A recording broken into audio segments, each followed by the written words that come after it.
Bonjour à tous, merci de votre patience.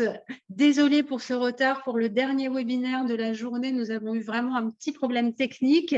Alors, bienvenue donc pour ce dernier webinaire proposé par le Salon du Livre et de la Presse Jeunesse en Seine-Saint-Denis. Je vous rappelle que le salon se tiendra la semaine prochaine à partir de mercredi jusqu'à lundi 5 décembre à Montreuil et qu'en tant que professionnel, il vous suffit de vous accréditer en ligne sur slpjplus.fr pour venir nous rendre visite pendant toute la durée de l'événement. Voilà, je vais sans plus attendre passer la parole à Anne Robillard, Alexiane Delis et Laurie Beck de chez Michel Lafon pour ce dernier webinaire Créer de nouveaux mondes, l'invention d'un univers en fantaisie. Je vous rappelle que vous pouvez poser toutes les questions que vous le souhaitez via l'onglet Q&R en bas de votre écran. Bon échange. Bonjour à tous. Alors, je suis Laurie Beck, éditrice jeunesse chez Michel Lafon. Et aujourd'hui, donc, nous retrouvons deux auteurs emblématiques de la maison d'édition, Anne Robillard et Alexiane Delis, pour traiter du thème Créer de nouveaux mondes, l'invention d'un univers en fantaisie. Donc, je pense que je vais passer la parole en premier à Anne Robillard, qui, me semble-t-il, vous a préparé une jolie présentation. Oui, j'aimerais savoir si je fais la présentation en entier ou si j'arrête la section quelque part pour que Alexandre puisse parler aussi. Oui, mais on peut arrêter en fait à chaque partie quoi pour qu'Alexiane puisse intervenir à son tour. Oui, parce que j'avais tout préparé pour faire tout seul. Et ben voilà. OK, alors je m'appelle Anne Robillard. J'ai des notes, je m'excuse. J'ai seulement su la semaine dernière que c'était un webinaire et que ce n'était pas une présentation devant tout le monde sur une scène à Montreuil. Alors, j'ai préparé ça très, très, très rapidement. Désolée, d'habitude, je fais ça live, mais là, ça va être des notes. Alors, pour vous dire, pour me présenter, mais pour ceux qui ne me connaissent pas, j'ai commencé à écrire, je suis auteure des Chevaliers d'Émeraude en partant. J'ai commencé à écrire à l'âge de 6 ans, mais je n'ai pas été publiée avant l'âge de 48 ans. C'est pour vous dire qu'il faut être patient quand on veut devenir un auteur. J'ai soumis beaucoup de manuscrits aux éditeurs au Québec qui me disaient c'est très bon, c'est passionnant, mais il n'y avait pas de collection de fantaisie en français au Québec. Je pourrais commencer c'était en France, mais chez nous, on n'en avait pas. Alors, c'est grâce à Harry Potter que j'ai finalement percé parce que les éditeurs se sont aperçus que les lecteurs voulaient en lire. Alors, on m'a rappelé. J'avais déjà fait lire mes manuscrits, les deux premiers des Chevaliers, à 20 personnes, tous les âges, des hommes, des femmes, des enfants. Et comme ils connaissaient les gens qui étaient dans l'édition, ben, ils en ont parlé, ce sont eux qui m'ont appelé. Ça ne se passe pas toujours comme ça pour ceux qui veulent écrire, là, mais moi, on m'a demandé de venir à la maison d'édition, c'est comme ça que j'ai commencé. Entre-temps, c'est quoi je voulais vous dire aussi? Même ça a l'air d'un vrai conte de fées, ça n'en était pas un. En passant, en octobre dernier, les Chevaliers d'Émeraude ont eu 20 ans.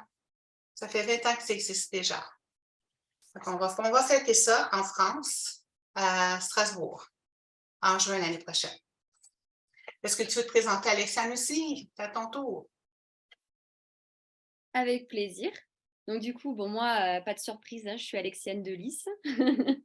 Je suis l'autrice de déjà 3-4 sagas, donc entre autres Les Ailes d'Émeraude, surtout Le Secret de Lomé, de Sang d'écume et de glace, qui sont, je pense, mes plus connus pour le moment. J'écris comme Anne beaucoup de fantasy, fantastique, science-fiction, le genre qu'on appelle maintenant un petit peu le SFF. Surtout dans la jeunesse, ouais, c'est vraiment le genre dans lequel je me sens à l'aise, même si j'aime bien un petit peu m'éparpiller de temps en temps, sortir de ma zone de confort. Et moi, c'est pas le même parcours qu'Anne pour me faire publier, mais c'est vrai que c'était aussi un coup de chance. Je pense que ça se passe pas pareil partout. J'ai gagné un concours auprès d'une maison d'édition avec mon premier roman, Les Ailes d'Émeraude, et c'est comme ça, finalement, que j'ai été publiée. Donc, du coup, le prix, c'était justement d'être publiée, et donc avec Les Ailes d'Émeraude, ma première trilogie. Et puis bon, après, en ayant goûté à l'écriture, hein, j'ai plus pu m'arrêter. Donc du coup, là, j'ai plein de projets qui ne demandent qu'à être exploités.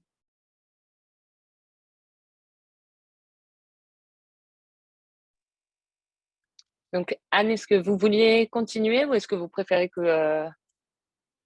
Oui, je veux parler un peu de mes séries. Moi, j'en ai un petit peu plus que toi, Alexia. Je vais essayer de faire ça vite. Parce que moi, ce que j'aime le plus quand on fait des trucs comme ça, c'est les questions, les réponses. Parce que c'est plus pointu, on a plus de plaisir. OK, on m'a demandé de vous parler aujourd'hui de la façon de créer un univers en fantasy. Je ne peux pas vous parler de comment les autres font, je peux juste parler de comment moi j'ai fait. Le plus important, si vous avez l'intention de devenir un auteur, parce que je m'adresse à des gens, j'imagine, qui nous regardent parce qu'ils veulent devenir des auteurs, c'est d'éviter à tout prix de piéger les auteurs à succès. Je milite beaucoup pour les droits d'auteur. Ici, peut-être pas en France, mais beaucoup ici. Pour percer dans ce milieu, vous devez faire l'effort de créer votre propre univers, votre propre histoire, vos propres personnages. Je ne le dirai jamais assez souvent, ne commencez surtout pas votre carrière en violant les droits d'auteur. Ça part mal. Ceci étant dit, il n'y a pas de recette unique pour créer un univers. Voici la mienne. Puisque j'ai procédé de différentes façons avec chacune de mes séries, je vais les prendre une par une et vous en dire quelques mots. Je ne les ferai pas dans l'ordre où je les ai écrites, je vais les faire dans l'ordre où elles ont été publiées. Ça va être plus simple. On va commencer par l'inspiration. Les Chevaliers d'Émeraude, c'est la première série que j'ai publiée en 2003. Tout a commencé par un rêve que j'ai fait en l'an 2000. Welland, le commandant des Chevaliers, m'a raconté sa guerre de 40 ans contre les soldats insectes de l'Empereur Noir, en marchant à mes côtés dans la cour du château d'Émeraude. Il m'a révélé les noms des personnages principaux, leur rôle pendant la guerre, ainsi que le fonctionnement et les règles de son ordre. Il a fallu que j'invente tout le reste. Mais j'avais l'histoire. En fait, c'est comme s'il avait dessiné les éléments essentiels sur une grande toile, j'ai juste eu à mettre de la couleur. Pour ne pas faire d'erreur, dans les 5 années qu'ont duré l'écriture de cette série-là, j'ai pris beaucoup de notes. Même en fantasy, il est très important d'être constant. Alors, ensuite, j'ai publié Qui est Terra Wilder. Même si cette série a été publiée après Les Chevaliers d'Émeraude, je l'ai écrite 10 ans avant Les Chevaliers d'Émeraude. Je voulais savoir si les gens aimaient mes chevaliers ou s'ils aimaient mon style. Alors, j'ai publié celle-là pour voir. Et ça n'a plus fini. Cette histoire-là, je l'ai reçue dans les années 90. C'est l'histoire d'un astrophysicien très brillant qui a un accident de voiture qu'on envoie en Colombie-Britannique parce que, émotivement, il faut qu'il se remette. C'est une histoire qui est ésotérique surtout parce qu'il se rend compte qu'il a vécu des milliers d'années auparavant et que les élèves qu'on lui a confiés dans sa classe de philosophie ont eu la même vie avec lui. Il découvre aussi qu'avec l'accident, qu'il a développé des pouvoirs de guérison et qu'il s'en sert pour se débarrasser de son karma. Vous voyez le genre de livre que j'écrivais au début. Ensuite, j'ai écrit les 2 autres tomes de cette trilogie-là, mais je n'avais pas eu de rêve. Fait que j'ai travaillé un petit peu plus fort pour faire le Capitaine Wilder. Et je viens de sortir Bethany 17 ans plus tard. Et ils ont été très, très patients. Mais je suis restée dans le même ton, même si je n'avais pas eu de rêve. J'ai ensuite écrit la série fantastique Ange en 2008. Sa création était différente parce que j'ai rêvé seulement à l'équipe de la base, mais pas aux activités. Il a fallu, ça me prenait une histoire. Donc, j'ai décidé de moderniser l'Apocalypse et de vous raconter les 7 années des tribulations en fonction de notre siècle, en rajoutant la théorie voulant que la plupart des dirigeants de notre monde sont des reptiliens. Puis, pour Ange, par exemple, il a fallu que je fasse d'innombrables recherches dans la Bible, les textes sacrés, les livres sur les reptiliens, les calculs pour établir la vitesse d'un tsunami, la vitesse aussi d'un astéroïde en route pour la Terre. Mais j'adore la recherche. Attention. Étant donné que j'y parle d'une pandémie, de vaccins, dans lequel l'Antéchrist a mis une puce électronique, vous pouvez imaginer le nombre de courriels que je reçois depuis le début de la pandémie sur la Terre. Et attention tout le monde, ces éléments-là, je les ai pris dans la Bible. Il n'y en a pas de plus dans le vaccin contre la COVID. Bon, c'est clair. Je veux juste vous dire, je le dis tout le temps dans mes courriels, mais là, je vous le dis à tout le monde, il n'y en a pas. Ensuite, j'ai écrit Les héritiers d'Enkidièvre, qui était la suite des Chevaliers. On me l'a demandé tellement souvent. Les gens voulaient savoir qu'est-ce qui s'est passé avec les Chevaliers après leur guerre. Puis finalement, c'est un petit garçon qui m'a écrit pour me dire vous ne pouvez pas nous laisser là, on ne sait pas ce qu'il y a de l'autre côté des volcans. Et il avait bien raison. Donc, j'ai pris l'autre côté, les territoires inconnus, je les ai divisés en territoires. Et là aussi, j'ai fait des recherches parce que je voulais que chaque pays soit différent. Fait que tous les voyages que j'ai faits m'ont amené à leur donner des coutumes, des saveurs, et tout ça différent. Et j'ai envoyé Onyx et Wallan se promener là-dedans. Ensuite, j'ai fait Les ailes d'Alexandre. Je les ai écrites, elles aussi, avant les Chevaliers d'Émeraude. Ça devait être une trilogie, mais je suis rendue au tome 10. Pour vous dire à quel point je réponds aux demandes de mes lecteurs. J'ai écrit cette série-là pour m'expliquer la mort, à la suite du décès de ma petite sœur à 22 ans. Je voulais savoir pourquoi on pouvait mourir si jeune. Alors, j'ai cherché un peu partout pour savoir c'est quoi la mort. J'ai rencontré des gens extraordinaires qui sont devenus mes mentors, qui m'ont parlé de tout ça. Puis, j'ai profité de la série pour présenter des concepts ésotériques, comme la réincarnation, les âmes sœurs, la guérison spirituelle, tous ces trucs-là, j'en ai profité dans cette série-là. Et apparemment, on en veut encore, mais il y a plein de choses à dire. Je suis devenue en quelque sorte un mentor à mon tour. J'ai créé ce monde-là fantastique autour d'une jeune fille de 15 ans qui venait de perdre ses parents et qui a été recueillie par sa tante, qui est une guérisseuse. Alors, c'est par les yeux d'Alexandre qu'on apprend tous ces concepts-là. Les cordes de cristal, je l'ai écrit il y a plus de 40 ans. C'est ma première série. Puis je l'ai publiée pour me faire plaisir. Ça raconte l'histoire d'un studio d'enregistrement en plein milieu de la Californie avec tous les problèmes qu'il y a à l'intérieur. Puis comme j'ai été vaccinée à la fantaisie quand j'étais jeune, ben les studios sont hantés. Fait que tout ça pour vous dire, ensuite, j'ai publié la trilogie du Retour de l'oiseau tonnerre. Et là, je vais m'avancer un peu pour les gens qui ne me connaissent vraiment pas. Il existe toutes sortes de façons de créer des mondes fantastiques, dont certaines sont vraiment incroyables. À l'époque où je pratiquais très assidûment la méditation, j'ai eu le bonheur de faire la connaissance d'un guide spirituel qui voulait m'expliquer le but de la réincarnation. Alors, c'est grâce à lui que j'ai pu écrire cette histoire-là, qu'il m'a dictée, mais il ne travaille pas aussi vite que moi. Ça a pris 7 ans avant de la terminer.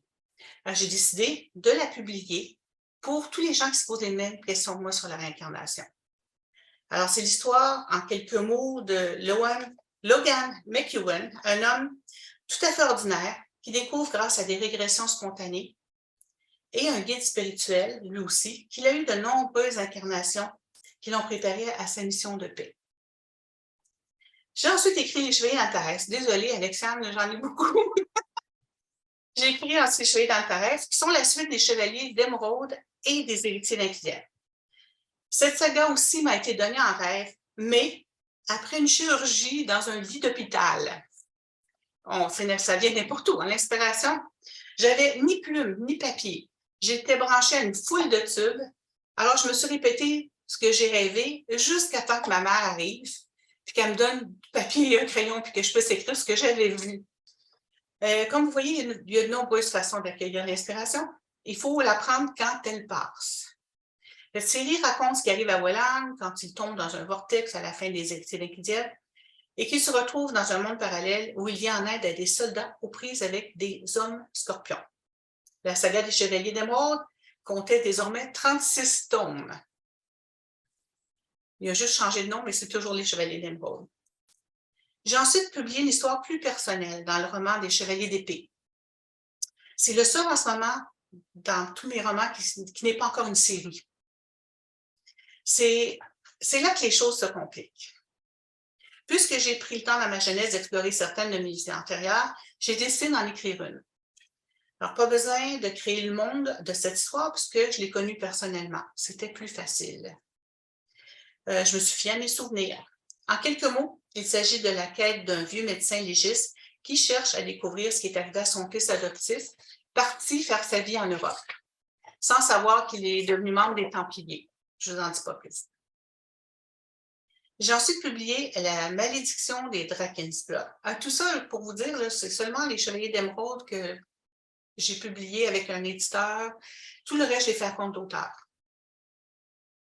Donc, ça se fait. J'ai reçu l'histoire de Drakensblot. Ça, c'est une histoire qui est le fun parce que je l'ai reçue en 2001. Un an après avoir reçu l'histoire des Chevaliers d'Émeraude, mais étant donné qu'il fallait que j'écrive 12 tomes, les Étiers, toutes les suites des Chevaliers, je n'ai pas pu écrire cette histoire-là tout de suite. Heureusement, j'avais conservé mes notes et je l'ai écrite 17 ans plus tard. Je viens juste de la publier. C'est l'histoire de Samuel Andersen, un musicien désœuvré, qui décide de mettre fin à sa vie en se jetant dans la Tamise, mais qui tombe sur un vieux huissier qui lui dit qu'il a hérité d'un domaine d'un ancêtre du king qu'il ne connaît même pas. Il poursuit sa route, se retrouve sur le domaine et qui est au milieu de Londres dans un château dont il ne peut plus s'échapper. C'est là qu'il découvre que les fantômes de ses ancêtres sont emprisonnés en raison d'une malédiction que lui doit faire tomber. On achève, Alexandre, on achève. Peut-être justement, excusez-moi, on n'a pas beaucoup de temps. Oui, c'est ça, je vais vite. Oui, parce que Alexiane, la pauvre, n'a pas eu le temps de s'exprimer. Mais oui, Non, mais c'était super intéressant. Moi, c'est pas grave. De toute façon, j'ai pas autant de livres qu'Anne, donc ça ira probablement plus vite. Il reste une série. Vas-y, Anne, vas-y, il n'y a pas de souci. Moi, ça me dérange pas. J'ai publié ensuite les légendes d'Ashursine, qui sont la suite des Chevaliers d'Émeraude, des Étiers d'Inquidiep et des Chevaliers d'Antares. En vérité, aucun héros n'aurait été plus célébré que Wellan. En ce qui concerne les légendes, j'avoue que j'ai travaillé plus fort. Afin une crise continent où Wellan et Onyx se retrouvent par accident, j'ai étudié la civilisation mésopotamienne et les tablettes cunéiformes qui prétendent que les premiers habitants de cette région étaient des dieux descendus du ciel. J'ai même emprunté beaucoup de vocabulaire alors en langue ancienne, mais comme je vous ai dit plus tôt, j'adore la recherche. J'ai aussi créé la civilisation des Loucines à partir de textes anciens. En passant, Ashursine signifie « temple de la lune » et Lucine signifie « enfant de la lune ». C'est en fait ma première série qui flirte avec la science-fiction. Parce que l'envahisseur qui tente de ravir la terre des Pacifiques Lucines viennent de l'espace. Wellan et Onyx ont donc subi un grand choc devant toute cette technologie. Alors, c'est ça, les Chevaliers d'Émeraude venaient de passer à 43 tomes.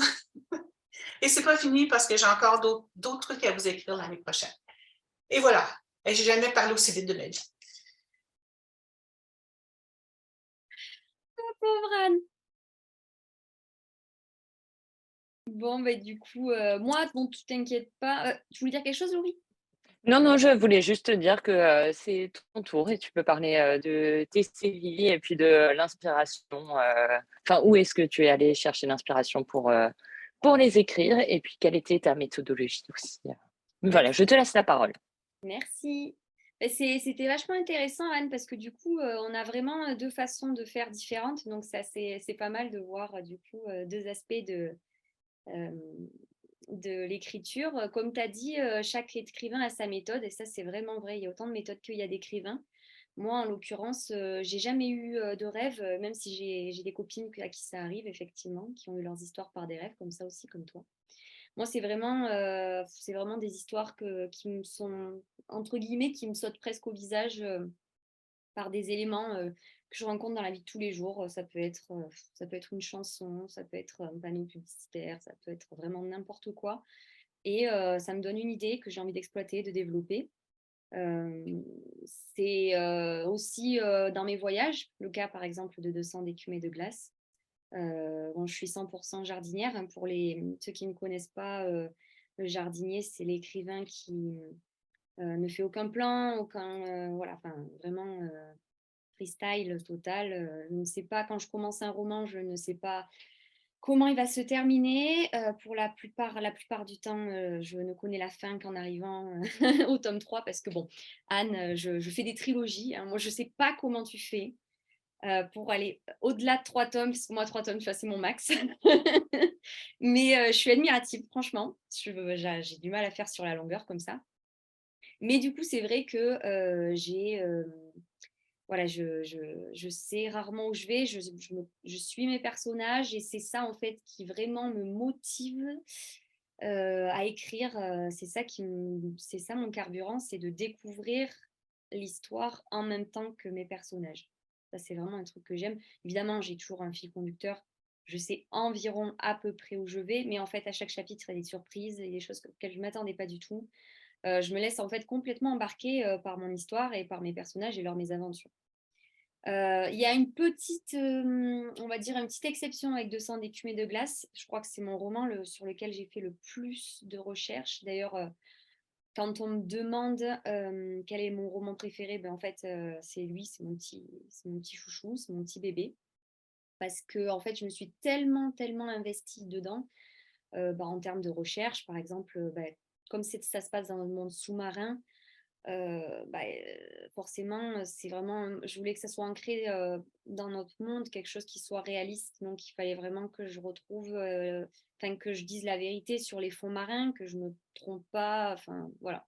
Donc, je me suis rapprochée d'organismes comme l'IFREMER, par exemple.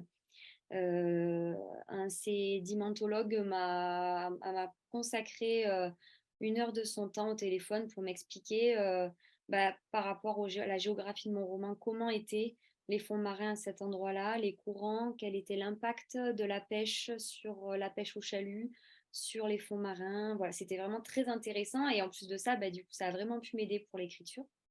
Et puis, c'est aussi un roman sur lequel j'ai réfléchi beaucoup en avance, ce que je ne fais pas d'habitude. Donc, sur on va dire les plot twists, les retournements de situation.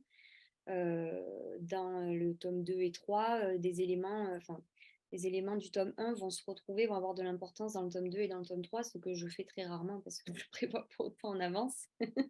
Donc c'est vrai que ça a été un peu mon roman doudou, parce que c'est mon petit chéri, parce que vraiment je me suis tellement investie que voilà, c'est mon petit bébé. Ça n'a pourtant pas été celui qui a été le plus simple, loin de là, à écrire, et le plus agréable, entre guillemets, puisque c'était vraiment, je devais vraiment me concentrer, contrairement par exemple à Tiziri, mon dernier, que j'ai écrit en un mois, parce que j'étais un peu en transe d'écriture, et puis c'était parti, j'ai écrit.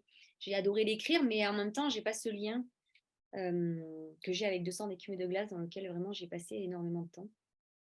Après, toi, c'était intéressant aussi parce que tu parlais de qu'est-ce un écrivain, parce qu'on me pose souvent la question aussi, quel conseil je donnerais.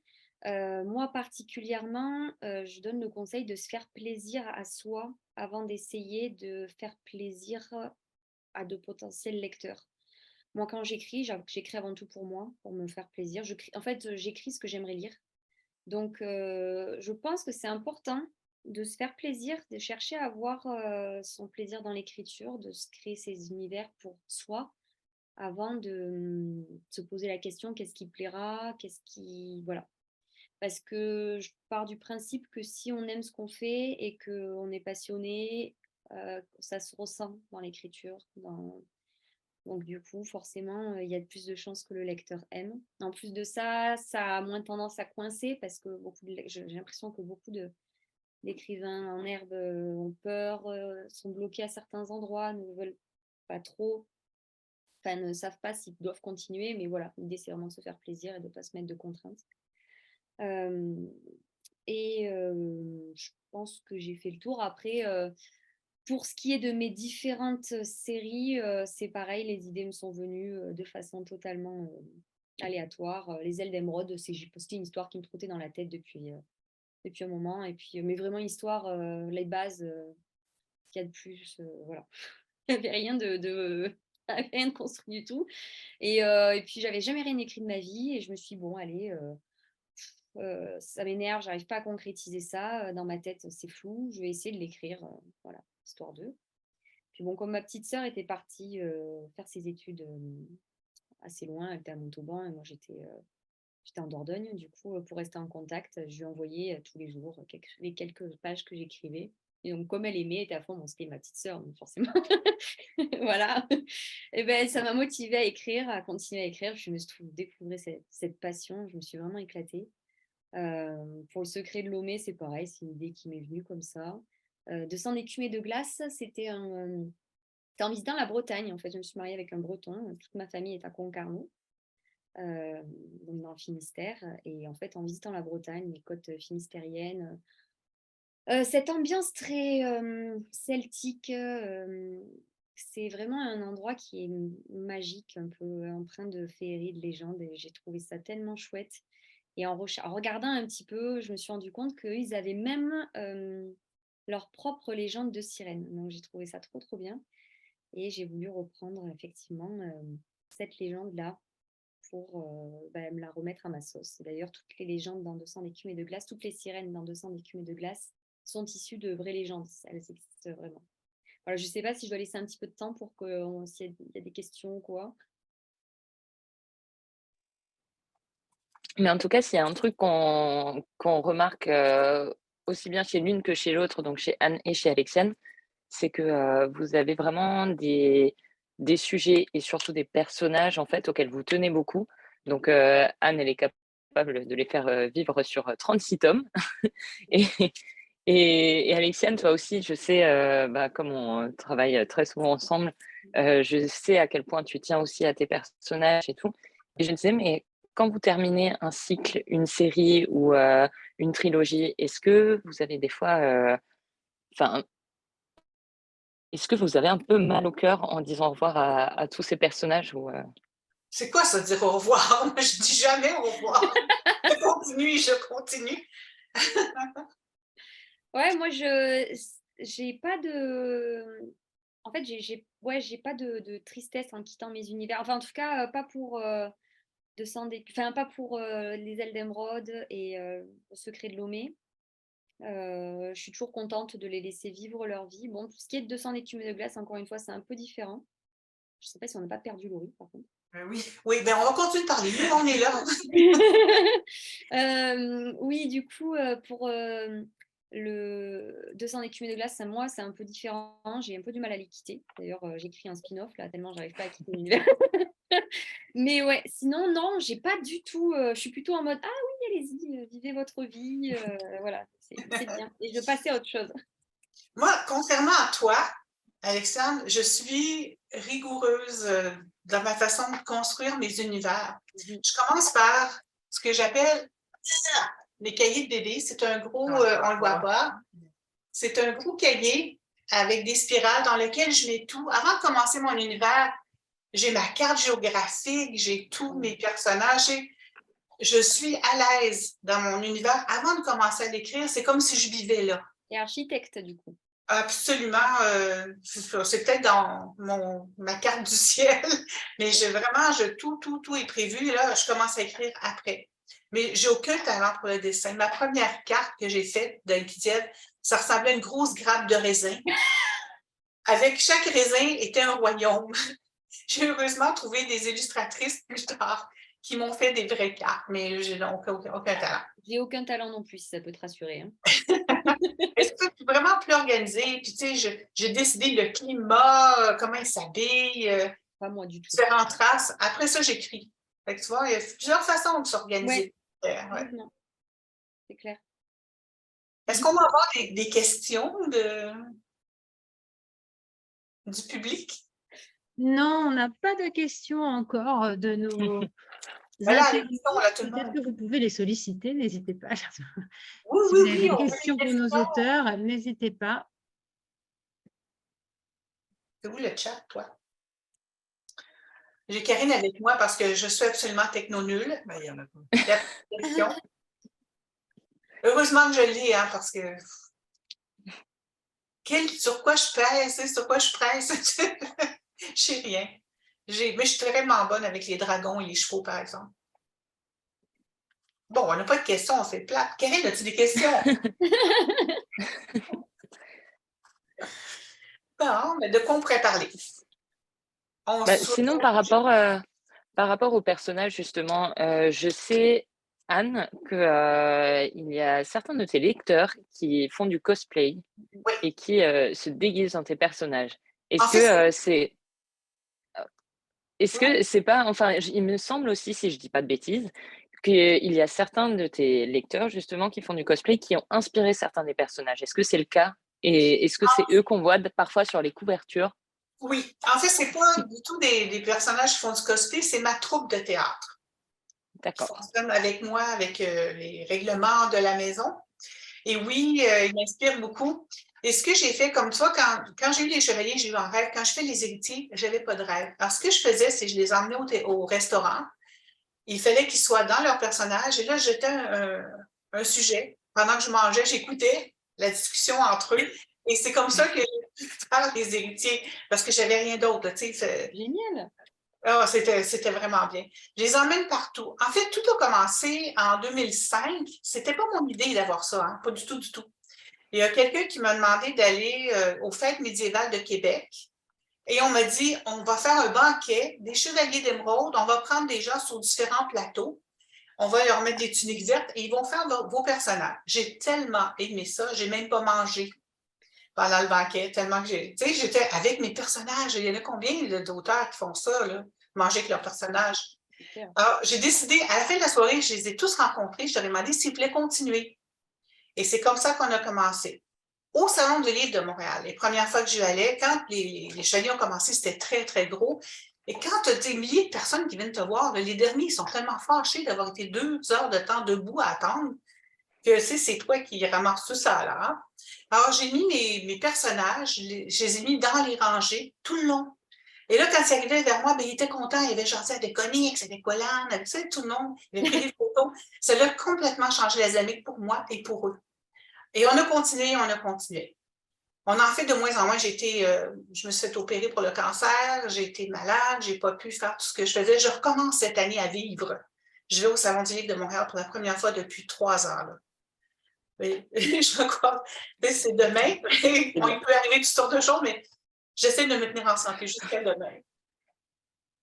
Puis je vais revenir en France aussi.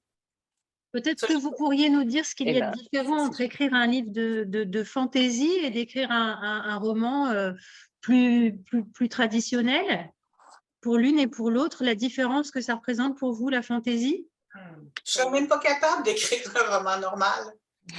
Ouais, moi, ce que je trouve difficile, enfin, en fait, je trouve ça vachement plus dur parce que quand tu crées un univers, enfin, c'est mon avis, je trouve que la fantasy, c'est tellement plus simple. Tu peux créer ce que tu veux, tu peux faire ce que tu veux, en fait, il n'y a pas de règles. Tu fais ce que tu veux, et tandis que quand tu écris dans le réel et dans le contemporain, voilà, il faut vraiment te fixer à des bases qui existent et que tu ne peux pas plier, en fait. Sauf si, évidemment, il y a du fantastique ou quoi dedans. Mais s'il n'y a pas du tout de surnaturel, en fait, il faut vraiment se coller à la réalité, sinon c'est pas réaliste du tout. Et moi, je trouve que c'est contraignant, c'est très contraignant. Je me sens un petit peu prisonnière du coup dans ce genre de contexte, alors que quand j'écris de la fantasy, fantastique, science-fiction, je peux faire un petit peu ce que je veux. Et ça, j'avoue que c'est vraiment libérateur. C'est un truc que... Ouais, je suis un peu comme Anne, j'ai un peu du mal avec... voilà, quand il n'y a pas de... À part de ça, toutes ces choses-là normales, ils sont dans les journaux. Ils sont dans la télévision. On écrirait la même chose qu'ils disent à la télévision. Ce qu'on veut, c'est sortir les gens de leur quotidien, leur présenter quelque chose de différent, les emmener ailleurs pendant quelques heures. Moi, j'appelle ça de la scène évasion. Quelque chose de différent, leur proposer autre chose. Oui, c'est vrai, moi j'aime bien dire que j'aime faire voyager mes lecteurs. J'écris pas pour transmettre des messages ou pour une cause. Moi, mon but, c'est vraiment de s'évader, en fait. L'idée, moi, personnellement, voilà, j'écris pas pour... je sais qu'il y a des auteurs qui le font et c'est chacun à sa motivation. On ne peut pas tous être pareils. Voilà, c'est ça. Moi, non, en l'occurrence, évidemment, des fois, il y a des messages dans mes bouquins et tout ça, c'est pas le truc, mais c'est vraiment pas mon but. Ma base, c'est vraiment de les s'évader, voilà. Sortir de son quotidien, trouver un moyen de voyager sans sortir de chez soi. Et voilà. Penser à ses problèmes, mais plutôt se concentrer sur les problèmes de l'héroïne. Voilà, c'est vraiment ça mon but, quoi. Sans se mettre dans le trouble et sans prendre de drogue. C'est ça, c'est ça, exactement. Et alors ici, on est donc au Salon du livre de littérature jeunesse. À partir de quel âge vous pensez qu'on peut commencer à lire de la fantaisie comme vos œuvres, comme vos romans à vous? À qui vous vous adressez? Très jeune? Je sais pas, Anne, toi, mais moi... c'est les jeunes de cœur. C'est pas des gens qui sont jeunes, qui sont très vieux dans leur tête, puis il y a des gens qui sont vieux, qui sont très jeunes dans leur tête. Ma catégorie à moi, si on pouvait même la rajouter dans les librairies, ce serait les jeunes de cœur. ceux qui ont besoin de magie, ceux qui... J'écris pas non plus j'écris pour général. Là, si j'ai des scènes d'amour, elles sont laissées à l'imagination. Je les arrête juste un moment où, quand tu as 6 ans, c'est quelque chose, quand tu as 20 ans, c'est autre chose. T'sais. Donc, j'écris vraiment pour tout le monde. Mon plus jeune lecteur, il avait 6 ans, c'était un Français. Il était venu me voir au Salon du Livre à Montreuil et son père était avec lui. Et j'ai posé des questions pour voir s'il avait vraiment lu l'histoire. Et oui, il y avait toutes les réponses et son père était derrière très fier. Puis la plus vieille, elle avait 94 ans. J'étais à ce moment-là en train de faire les Chevaliers d'Émeraude. Elle me disait, dépêchez-vous, moi, je n'ai pas toute la vie. Finissez votre histoire. Il n'y a pas d'âge pour la fantaisie. Ouais, je suis d'accord. D'ailleurs, c'est assez drôle parce que des fois, alors souvent, il y a des parents qui viennent me voir quand je suis en salon, c'est à partir de quel âge, c'est à partir de quel âge pour leur enfant. Alors, moi, j'aime bien leur dire que c'est le parent qui doit, enfin, c'est le papa. C'est ça, lisez-le en premier. Puis... C'est eux qui savent ce que leur enfant lit. Il n'y a pas de, enfin, je veux dire, voilà, moi, en fait, il y a fantaisie et fantaisie. Là, on est vraiment dans du salon, enfin, on est vraiment dans de la fantaisie jeunesse. Donc, du coup, enfin, moi, c'est mon cas. J'ai pas de violence explicite, scène de sexe, etc. C'est vraiment pour un public, c'est vraiment tout public. Après, c'est selon la sensibilité de chaque lecteur. J'aime bien dire que c'est à partir de 12 ans, mais après, si on a lu Harry Potter, il n'y a pas de souci, on peut lire mes romans. Quoi, voilà. Si on lit Harry Potter à 6-7 ans, c'est sûr qu'il peut venir n'importe quoi après. C'est ça. Et par contre, c'est vrai que c'est marrant parce qu'il y a des fois, il y a des papis et mamies qui viennent me voir et qui sont presque désolés de venir acheter mon livre, d'aimer, mais je dis, mais c'est pas grave. Il n'y a pas d'âge, en fait. Il n'y a pas d'âge limite pour aimer le fantasy. Ouais. C'est génial, j'aime trop. C'est trop chouette quand ça arrive. Ouais. Tu as raison. C'est vraiment, il n'y a pas d'âge pour la fantaisie. Ouais. Là, encore, salon de Toulon, là, il y avait une dame qui est venue toute penaude. J'aime, hein, mais je sais pas de mon âge, hein, mais j'aime. Je suis mais si, bien sûr. Évidemment que si, il n'y a pas d'âge, quoi. C'est pas. Donc, c'est vraiment chouette de toucher un public aussi étendu. Il n'y a pas de limite. On ne se limite pas. Il ne faut pas se limiter. Exactement, c'est ça. On ne se limite sinon, pas. Est-ce que vous J'aime avez bien cette phrase, de la je crois que ce rédaction sera le mot de de la vos fin. œuvres? Est-ce que il y a une partie que vous préférez? Est-ce que c'est plutôt la création de l'univers ou est-ce que c'est plutôt la rédaction pure et dure de l'action en fait? Ou est-ce que c'est le point final et le moment où vous dites un peu au revoir quoi, à tout ça? Au revoir, j'ai oublié ça, je ne sais pas dire ça. Et, moi, j'aime tout le processus au complet. J'ai autant de plaisir à faire de la recherche avant d'écrire que de l'écrire. Puis c'est sûr qu'on a toujours des surprises. Je ne sais pas si c'est la même chose pour toi, Alexandre. Quand on écrit un livre, on a des surprises. Des fois, les personnages nous surprennent, ils font des choses différentes. Oui, carrément. Oui, c'est pour ça que j'écris. Les gens nous disent, ben oui, c'est votre personnage, vous l'écrivez, pourquoi est-ce qu'il fait des choses différentes de ce que vous voulez? Mais ils ont leur vie. Et ils nous font des surprises. Fait que c'est plaisant pour nous aussi. C'est complètement ça, oui. Et puis bon, moi, contrairement à toi, Anne, je n'aime pas tout le processus d'écriture. Hein. Je t'avoue que pour moi, vraiment, le côté que j'aime énormément. Alors, si le côté recherche, tout ça, j'aime bien. Ça, par contre, c'est pas un souci. Mais vraiment, là où je m'éclate, c'est quand je suis quand je suis motivée, je suis inspirée, que je suis à fond dans la création et là, que j'écris. Là, c'est vraiment un truc que j'adore. Bon, là par contre, le moment qui vraiment me plaît pas du tout, c'est la correction. Quand on a toute la correction à faire derrière, alors là, ça c'est vraiment oui, ça aussi, j'avais oublié ce bout-là. C'est terrible. Alors, on va prendre la dernière question avant de se quitter aujourd'hui. C'est une question qui nous vient de Marion et qui vous demande à quel moment estimez-vous que votre monde de fantaisie est suffisamment construit, élaboré, pour pouvoir commencer l'écriture de l'intrigue et de l'histoire. Je crois que ça s'adresse plutôt à Anne, qui a l'air d'être plutôt l'architecte, comme vous dites, Alexiane. Parce que moi, il n'y a pas de base. Je commence direct sans donc, je sais, il n'est pas construit du tout. Donc. Écoutez, je fonctionne je sais que ça a l'air long, mais je fonctionne par étapes. Ma première étape, c'est la création du livre dans mes personnages, mon univers et tout et tout. Ensuite, j'ai une espèce de tableau avec 30 cases qui sont vides, à peu près une trentaine, et dans chaque case, j'ai marqué ce que je parle dans mes chapitres. C'est là que je peux tout changer de place. Après ça, je fais ce que j'appelle un résumé, mais ce n'est pas le bon nom, parce que des fois, il a 90 pages, mon résumé. Et je mets là-dedans juste l'action et les dialogues. Quand ça, c'est terminé et à mon goût, là, je rentre dans le premier jet. Alors, oui, j'aime tous les morceaux. Eh bien, on vient d'entendre le petit jingle qui nous annonce… C'était quoi ça? Eh bien, c'était le jingle qui nous annonçait la fin du webinaire. Je vous remercie beaucoup, beaucoup, beaucoup. C'était très, très riche et c'était passionnant, autant l'une que l'autre. On sent vraiment deux façons d'aborder le fantasy de façon complètement différente.